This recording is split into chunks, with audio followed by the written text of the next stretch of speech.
Video games have spectacular graphics, capable of transporting you to incredibly detailed cities, heart-racing battlegrounds, magical worlds, and breathtaking environments. While this may look like an old Western train station and locomotive from Red Dead Redemption 2, it's actually composed of 2.1 million vertices, assembled into 3.5 million triangles with 976 colors and textures assigned to the various surfaces, all with a virtual sun illuminating the scene below.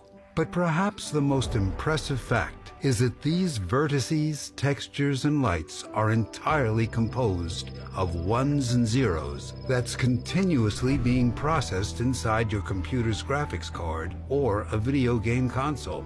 So then, how does your computer take billions of ones and zeros and turn it into realistic 3D graphics? Well, let's jump right in. The video game graphics rendering pipeline has three key steps: vertex shading, rasterization, and fragment shading. While additional steps are used in many modern video games, these three core steps have been used for decades in thousands of video games for both computers and consoles, and are still the backbone of the video game graphics algorithm for pretty much every game you play. Let's begin with the first step, called vertex shading. The basic idea in this step is to take all the object's geometries and meshes in a 3D space and use the field of view of the camera to calculate where each object falls in a 2D window called a view screen, which is the 2D image that's sent to the display. In this train station scene, there are 1,100 different models, and the camera's field of view sections off what the player sees, reducing the number of objects that need to be rendered to 600. Let's focus on the locomotive as an example. Although this engine has rounded surfaces and some rather complex shapes, it's actually assembled from 762,000 flat triangles using 382,000 vertices and 9 different materials or colors applied to the surfaces of the triangles. Conceptually, the entire train is moved as one piece onto the view screen, but actually each of the train's hundreds of thousands of vertices are moved one at a time. So let's focus on a single vertex. The process of moving a vertex, and by extension the triangles, from a 3D world onto a 2D view screen is done using 3 transformations. First, moving a vertex from model space to world space, then from world space to camera space, and finally from the perspective field of view onto the view screen. To perform this transformation, we use the X, Y, and Z coordinates of that vertex in modeling space.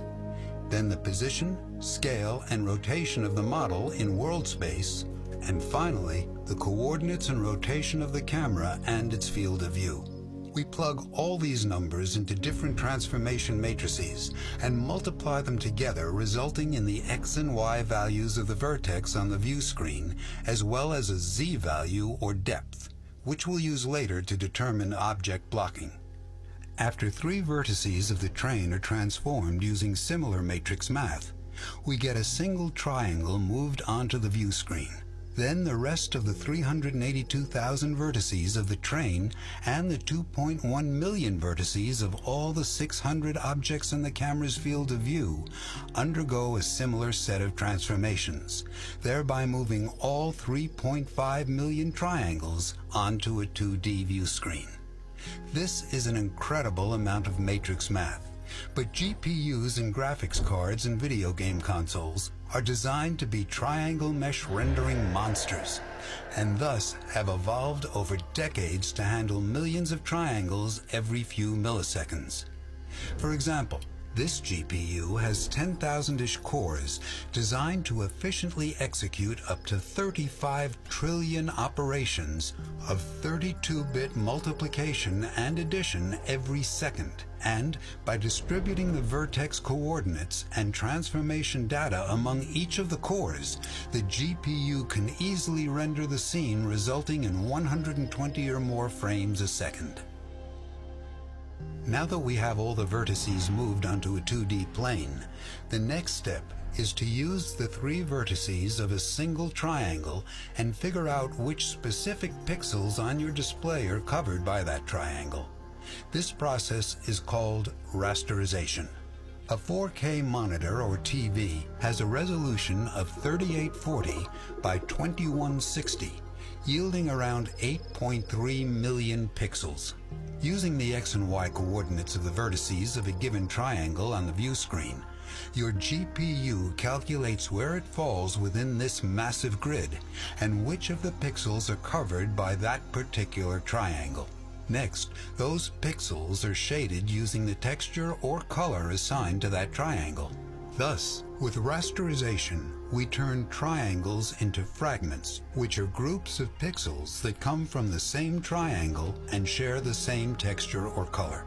Then, we move on to the next triangle and shade in the pixels that are covered by it, and continue to do this for each of the 3.5 million triangles that were previously moved onto the view screen. By applying the red, blue, and green color values of each triangle to the appropriate pixels, the 4K image is formed in the frame buffer and sent to the display. You're probably wondering how we account for triangles that overlap or block other triangles. For example, the train is blocking the view of much of the train station. Additionally, the train has hundreds of thousands of triangles on its backside that are sent through the rendering pipeline, but obviously don't appear in the final image. Determining which triangles are in front is called a visibility problem and is solved by using a Z-buffer or depth buffer. A Z-buffer adds an extra value to each of the 8.3 million pixels corresponding to the distance or depth that each pixel is from the camera. In the previous step, when we did the vertex transformations, we ended up with X and Y coordinates, but then also got a Z value that corresponds to the distance from the transformed vertex to the camera. When a triangle is rasterized, it covers a set of pixels, and the Z value or depth of the triangle is compared with the values stored in the Z buffer. If the triangle's depth values are lower than those in the Z buffer, meaning the triangle is closer to the camera, then we paint in those pixels using the triangle's color and replace the Z buffer's values using that triangle's Z values. However, let's say a second triangle comes along with Z values that are higher than those in the Z buffer, meaning the triangle is further away. We just throw it out and keep the pixels from the triangle that was previously painted with lower Z values. Using this method, only the closest triangles to the camera with the lowest Z values will be displayed on the screen. By the way, here's the image of the Z or depth buffer, wherein black is close and white is far. Note that because these triangles are in 3D space, the vertices often have 3 different Z values, and thus each individual pixel of the triangle needs its Z value computed using the vertex coordinates. This allows intersecting triangles to properly render out their intersections pixel by pixel. One issue with rasterization in these pixels is that if the triangle cuts at an angle and passes through the center of the pixel, then the entire pixel is painted with that triangle's color, resulting in jagged and pixelated edges.